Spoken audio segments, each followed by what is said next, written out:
At the end of the day, financial services remains an emotional thing. It comes ultimately to personal choices, which I don't see AI dictating any financial institution, but I actually think that personal relationship is going to stay. The rest of it, the execution, all of that stuff is going to be a no-touch. AI can help you translate this old code base into very new, faster, cheaper, easier to maintain. Take away a legacy of 20 years of coding and IT in financial services. If you remove that, you propose it forward 10, 15 years, and that's the holy grail. Welcome to the Rate of Flow podcast. Today's session is entitled AI on the Trading Floor, from Treasury GPT to Smart Liquidity. Capital markets desks are no strangers to algorithms, yet most firms still cite high cost and a lack of expertise as blockers to deeper AI adoption. Today, we unpack the real gains, from natural language treasury tools to self-optimizing liquidity engines, while cutting through the hype around magic black box trading to see what's working, what's not, and what a truly intelligent market could look like by 2030. Joining me today is Francois Denimal, Group Managing Director at FIS, who oversees global strategies for capital markets, treasury, and risk solutions. He leverages over 20 years of experience in the industry in banking, trading, and risk management. Today, I'm really excited to have Francois Denimal with us. Francois is a Group Managing Director at FIS, looking after global strategies for capital markets, treasury, and risk solutions. He has over 20 years of experience in banking, trading, and risk management, holding various roles at FIS and SunGard.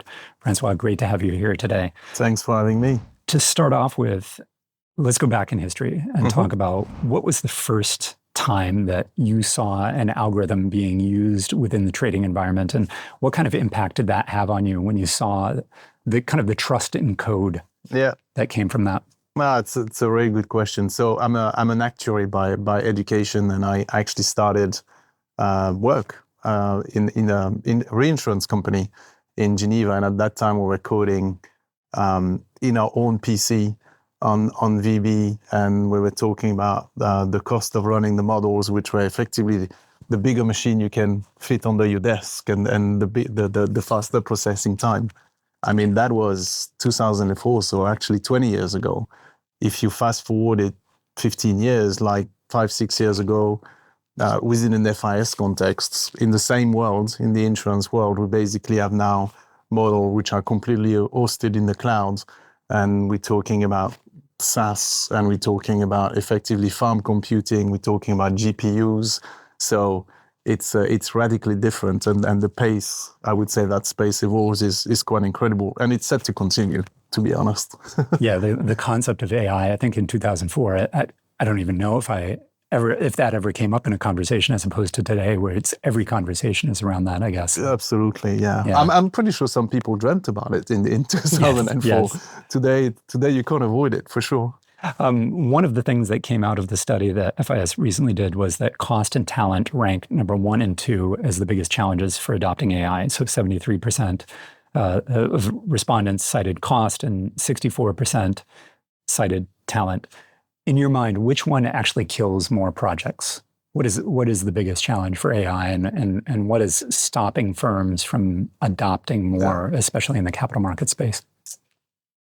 I actually think that from a pure infrastructure standpoint, that's a cost that financial institutions and technology companies actually understand that they need to onboard, knowing that some of that is going to go to waste given the very, very rapid evolution. But you need to take that train in terms of infrastructure and upgrade and go forward.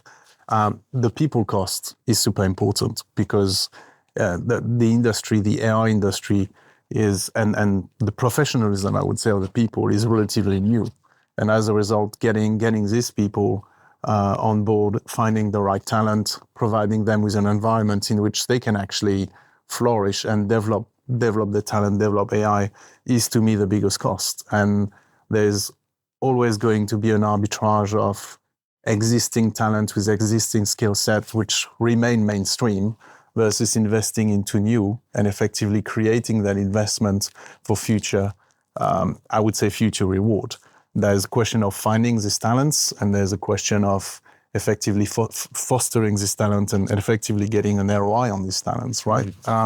It's funny, I don't know, a couple of days ago, I heard Mark Zuckerberg, for example, paying more than $100 million package to effectively top AI engineers and data scientists, which tells you it puts a real cost and a real figure to effectively what an AI investment is if you want to make it real, right? But that raises an interesting question. You mentioned waste and the ROI. Is this something that firms, particularly in capital markets, can sit on? Because within the financial industry, the first mover advantage isn't always there. That's correct. Yeah. If we look at payments or traditional banking, you're fine waiting on cloud until something else happens. But I think in the capital market space, when you think about high frequency trading and really on the pointy end of some of these trading strategies, you can't really sit around, right? So are firms looking at it in that way that they have to move forward with AI solutions? No, absolutely. I think there's a first mover advantage and there's a competitive advantage as well, right? I mean, the moment your competition is faster, better reach, and ultimately as cost of trading, cost of hosting models, cost of AI going down, it translates to the cost of the financial firm. It translates to competitiveness effectively. So the more you upgrade, the more you get into these investments, effectively, the more you become profitable and you can pass through this effectively cost savings to your clients. So it is a question of remaining relevant. The moment you're making effectively an investment, you got to stay on it and you got to stay relevant. I mean, one of the discussions we had with our CEO last week that was actually in Sydney is basically AI is top priority. We know there's going to be a bit of an investment period to get up the curves, but this is required to basically be relevant, existent, and competitive in the next 10 years. This is the kind of horizon you need to think about in terms of investment in AI and Gen AI. This is the relevance of technology company as well as financial institution today. That's what it is, right? So it's almost as if they don't invest in it properly today, they may not be around in 5 years to be the second mover. Absolutely. Because that window will have closed and they will have been beaten. That's, to me, the way to think about it. If you think about a firm investing into AI, they're getting into hyper-personalization, for example, of structure for their clients, of specific investment advice, insurance advice, very, very dedicated to your client, versus someone who is, I would say, more traditional into stock picking and things like that. You're going to create this very imbalance between traditional firm and AI-enabled and powered firm. And that's to me, that's going to basically endanger the survival of these firms, right? Yeah. It's amazing how I think one of the first experiments I did with AI was using it to model a portfolio. And I said, I'm, at the time, mid-40s and, 2 kids and want to retire in 15 years or whenever it was. Help me create a portfolio. And ChatGPT at the time rightfully said, hey, we're not equipped to give you this information because we don't know about, all of your holdings and everything else. But I forced it and I said, okay, well, just give me a generic. And it gave me, 5 or 6 ETFs, 4 of which I was already invested in, which was good news. Good news. Very, very similar to what a robo-advisor would provide around that. So that's just at the baseline of the customization that's available in that. Is that? I mean, we talk about ROI. What is the thing that you're seeing in clients that's really the ROI number that boards and management is looking at to justify investment in AI? Is it profitability? Is it cost savings? What is the number one thing or the number one driver that you're seeing? I would say all of the above. Cost savings by far. Cost savings leads to profitability. But the idea is to be able to, I would say, in a pure technology fashion, very quickly remove some of this very heavy legacy cost and legacy code, which banks, insurance companies, trading firms need to carry forward for regulation purpose, for safekeeping purpose, and all of this stuff. The idea that AI can help you translate this old code base into very new, faster, cheaper, easier to maintain, easier to upgrade cost base. Again, you take away a whole lot legacy of 15, 20 years of coding and IT in financial services, which is not that old anyway. It's 50 years, but you carry 20 of that. If you remove that, you propose it forward 10, 15 years, your cost base goes down, your efficiency goes up, you're much more, I would say, nimble to any type of reaction. And that's a holy grail. If you can remove code base, very, very old code base of COBOL, for example, and all core banking system monolithics that are very difficult to effectively replace or move, that is definitely something every single financial institution is looking at. Because today, if you spend $100 million into your IT budget, the likelihood is 60 to 70% of that is simply dedicated to run whatever exists today and to keep the lights on.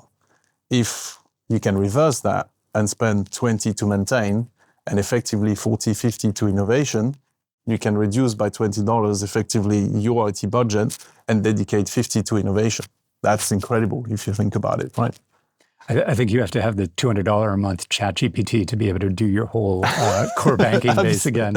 I'd never thought about that because I'd done a core banking migration earlier on in my career when I was at Citi, and it was super painful. I mean, it was from start to finish. You can see why organizations, at least in that day and age, but yeah, I hadn't really thought about the idea of using AI to facilitate. So today transition. you've got companies actually specializing using AI and super powerful chips to effectively translate old code, old language into something much lighter, much nimbler, which effectively you can call it a like for like from a functionality perspective, but that costs $10 to maintain, that costs $2. You invest effectively $5 in the middle and you get rid of, I don't know, 10 years or 15 years of legacy costs that you don't want to carry.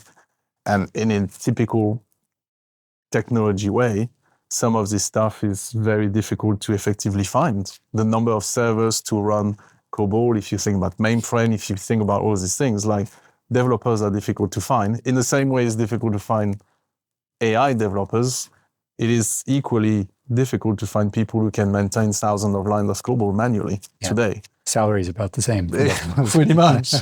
One is maintaining legacy, the other one is planning for the future, right? Yeah.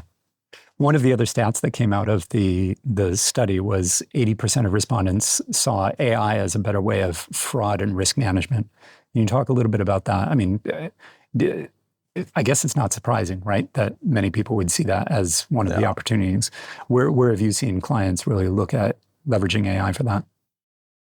Today, fraud management detection is basically based on deterministic models, right? So you've got your set of data, which is limited in nature. We're talking about, whatever you can capture, with very static deterministic model, sometimes with regulators' approval, things like that. Today, the set of data you can analyze is potentially 1,000 times bigger. Well, I don't have a real figure in mind, but the size of data you can actually capture and analyze is bigger. And the ability to move from a pure deterministic model, so basically a rule-based model, which is the case in most financial institutions today, to AI when you detect trends and you basically can detect new trends and new anomalies that you would not even detect on a rule-based model because it's not even looking for it, as AI would actually look for it. It would detect it, create a pattern, and try to understand with the amount of data it's got to effectively to be fed to understand the new pattern. So that's for sure. The danger is this, right? It is possible that hackers and people who actually want to enter into the system also use AI to do that. So you would have a competition of AI to combat fraud and AI to produce fraud. So that's, to me, something to look forward as well. Yeah, I mean, that's a good point, the whole cyber angle of things. I think about the Nigerian scammers and they, one of the reasons that their emails are grammatically incorrect is they're trying to prey on more susceptible people, right? Because the scammers, just like us, have only 24 hours in the day. But all of a sudden, if you have AI that enables rapid responses, so the good guys and the bad guys have access to these tools. What considerations are you seeing clients put against that to ensure that they're staying ahead of the criminals that have access effectively to the same tools?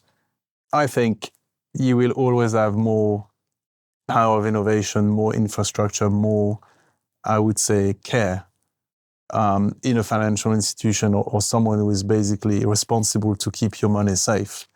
As a scammer is, use whatever exists today, I don't want to say it's not organized because it is organized crime at the end of the day, but it is definitely not with the same financial power and technological power. So to me, I'll always see there's two things, right? There's obviously financial power, capital power, and you still have a regulator on top of it who is actually also looking at this. So there's multiple ways, if you want, to make sure that any type of fraud or any type of attack is thought about in different ways.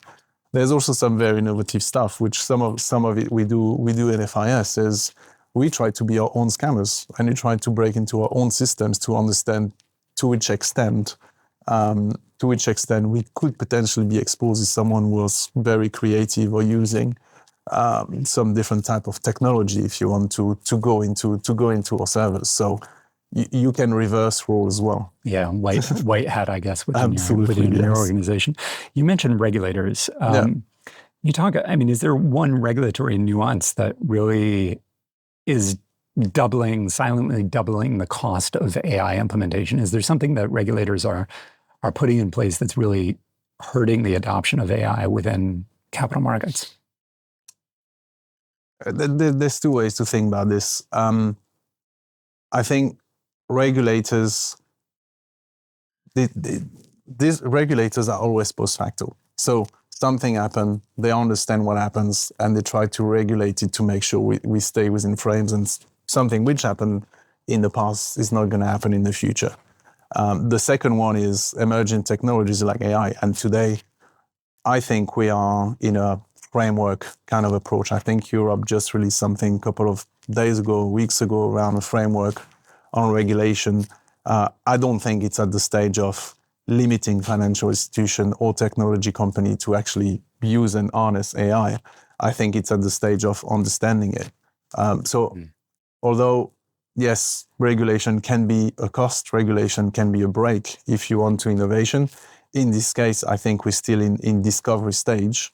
But if something happened, effectively regulators will get into it, will understand it, and will put the brakes on where there is effectively a risk for the consumer or the firms using this kind of technology, right? Yeah, to a certain extent, nobody knows really what is going to happen with this, which kind of brings me on to the next section of hype versus reality within capital markets and what's possible and what's not possible in this. From your view, which capital market task is least likely to be automated by 2030? So in other words, in the next 5 years, what do you think is not going to be touched by AI that will still be human driven? I will provide a very non-capital markets answer. The emotion part of the business, your risk appetite, your willingness to invest into something, your willingness to protect yourself against something. AI can give you a recommendation. AI can tell you this is what you should be doing. At the end of the day, financial services, on a B2B basis or on a consumer basis, is still to me, remains a personal business, a personal choice, and an emotional thing. If you want to protect your family and buy an insurance company, an insurance policy, which basically covers your family, you will. If you want to be aggressive in trading and effectively try to get capital gains, this is something you're going to do as well. And it comes ultimately to personal choices, which I don't see AI dictating how I'm going to wake up on a Tuesday morning and say, actually, I should think about doing this. I will think about doing that. I will ask AI, or I will ask a financial institution powered by AI to provide me a recommendation. But the initial requirement remains something which is emotionally driven, and it's a person-to-person business. Isn't it just a matter of time, though, before that gets replaced? Because in a perfectly efficient market, I mean, that becomes the risk then, is if everything's machine-driven, Absolutely. then you have a perfectly efficient market because all machines are acting kind of rationally, at least within the rules that they've been given to do that. And then we lose the alpha in markets because then it's just, I don't think, you're right. It is a massive risk, and it is the, I would say, standardization or the convergence towards the same kind of model for a person that age with 2 kids and things like that. There is the risk like that. But I actually think human beings are different. And I actually think that you will always have hedge fund managers seeking alpha. You will always have people in the insurance companies trying to protect and create financial safety. I actually think people are driven more than AI is driven. We drive AI. People drive AI. That's supposed to be the idea for the moment anyways, yeah. How reliant are trading desks and capital markets firms today on AI? Like if you turned off every voice-activated AI trading assistant, how many desks are still in operation? How is this, 50% of the market is reliant on AI? What percentage would you say is? I would say a majority. I would say that today you still have, I would say, the traditional algorithm. The algorithm which are not necessarily based on AI. They use a lot of computing power to actually do that. Algorithms are still very relevant today. Are they going to get replaced very quickly? Absolutely. There's that. The investment recommendations and effectively stock picking, market trends and all that, if you turn off AI today, will get impacted for sure. So the efficiency of it will be far less efficient. But is it going to come to a standstill and 50% of the shops would close? I would not think so. No, I think we're still in the big phase of discovery and adoption and trying to understand very specific business case for AI in trading, in banking, in asset management. I think we're still in an evolution phase, to be honest. Right. Getting into the detail about how organizations are looking through that, say if you had a $10 million AI budget, how would you allocate that? Or how would you, let's look at this two ways. I mean, first of all, how are clients allocating it? And then how is that appropriate or inappropriate? Or how would you change that if you look at the split of this $10 million hypothetical budget across people, data, compute? What do you see in the market? What should it be in the market? I think we need to look at it dynamically, right? If today, first of all, just to relate on what we talked about, if today you plan to invest $10 million, I think the business case is that in the next 2 to 3 years, this 10 million needs to become 6 or 7 to produce the same result. In typical, I would say, infrastructure way, the cost of today, what was yesterday a chip, what will be the cost of a chip is drastically going to come down as the adoption come up. That's number one. So I would say if you think about it today, wild guess, no data backed, I would say, decision here, but I would say 50-50 with infrastructure cost going down as the cost goes down for, I would say, with the production, people costs going up, because at the end of the day, you need to create that, you need to manage it, you need to do that. And if you think about it today, AI is kind of a self-learning. It's a very entrepreneurial kind of domain. I would not be surprised in 4 or 5 years, you would see courses at university where you have effectively degrees in AI and you have people with certification. So that will fuel the people aspect of it, and more financial institution and technology company will basically get AI-enabled personnel. So that cost will go up. The cost of infrastructure will go down. Overall, this should not cost $10 in 3 to 5 years. Otherwise, it's a little bit pointless. But that's how I see it. It's interesting. I was talking with a friend about this, about AI replacing jobs, and he we always have this theory that you're supposed to teach your kids how to program, right? Yeah. That was the mantra a number of years ago, but now it's changed, and it's kind of unclear about what they're supposed to be doing. He suggested philosophy and history, because then you're learning how to think and how to ask questions, because that's going to be more important going forward rather than when programmers are replaced by the AI. Yeah, I like it. And having an insight in the past and insights in the past to try to understand how the future is going to be is fantastic. I, however, believe that being technology enabled, it's a requirement.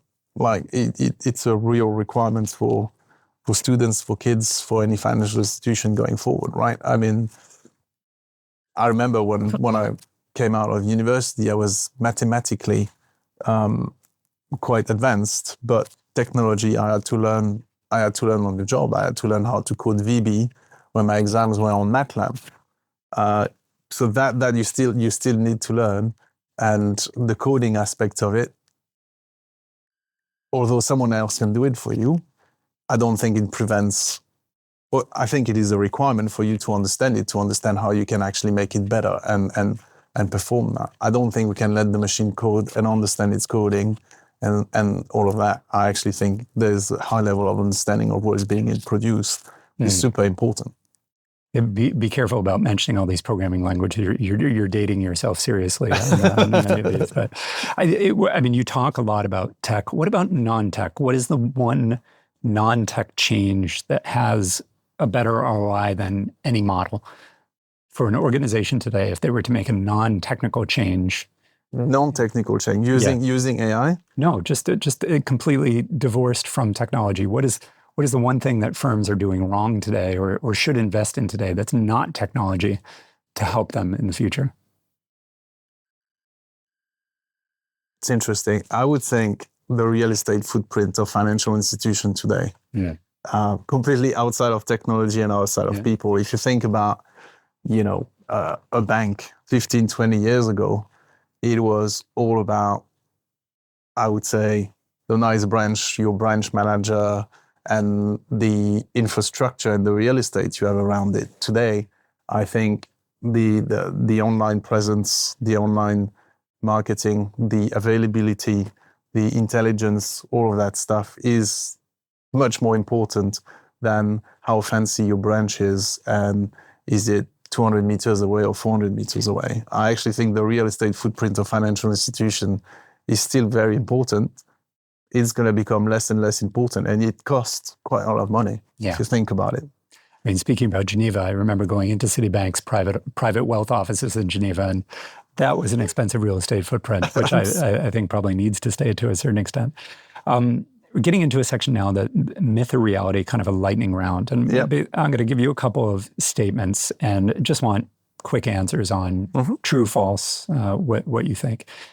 AI desks will out-earn human-only desks by more than 30% ROI in the next 2 years. True. I think it's a conservative assumption. You think it's going to be more? Yes. RegTech costs will eclipse model training costs within 5 years. True. How so? I actually think RegTech cost, the technology cost of regulation is a fraction of what the regulation compliance cost is for a financial institution. Actually, the cost is much bigger. So today, if you think about cost for regulation, it's not only technology. So if you compare it to training model, actually the cost of regulation is going to be much higher than training models. A good technical one here. Cloud sovereignty rules will push AI trading back on-prem.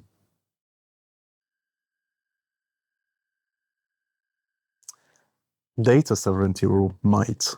The cloud by definition has to be a little bit international. Yes, countries are looking for answer inside at the moment rather than internationally. So going to on-prem might be exaggerated. Being very conscious of local rules and data sovereignty is something big, yes. And then the last one, we haven't talked about tokenized assets yet, but tokenized collateral will make intraday liquidity risk obsolete. It won't make it obsolete. It will making it much more efficient and transparent. More efficient and transparent. Good. So to close things off, I just want to look kind of now into the future. So paint your 2030 trading floor. What does that look like in terms of the noise, the screens, the job descriptions, what's there, what's gone?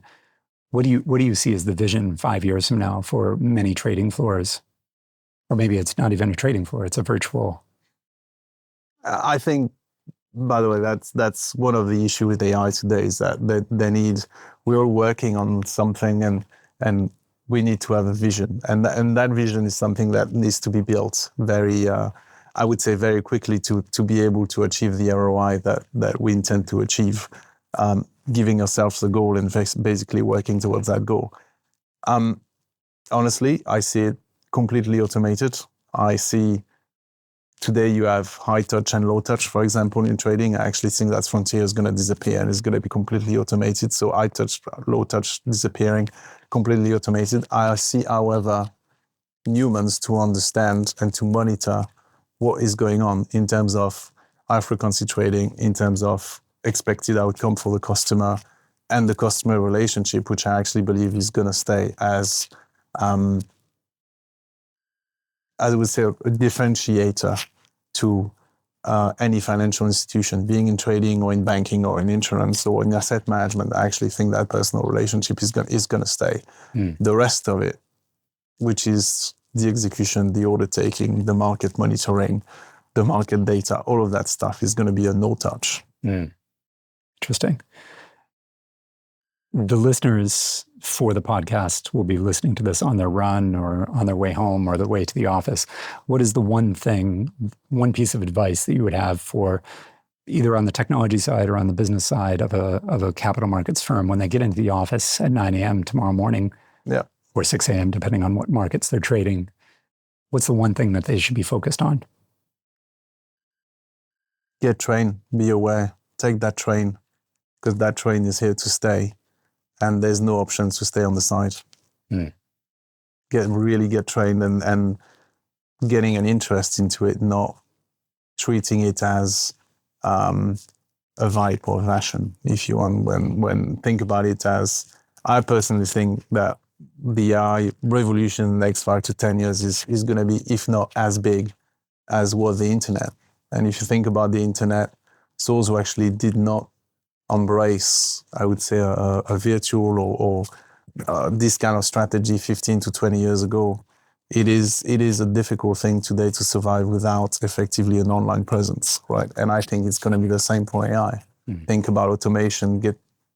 Don't treat it as a vibe or a fashion. Treat it as something which is going to be there, and it's going to be there more and more. And the more you understand it, the more you can do anything about it. Stay away from the pets.com equivalent of AI, but focus on the right ones. Francois, this has been great. Really enjoyed having you here today to talk through some of these Thank you very much. points around AI and capital markets. Thank you. Thank you.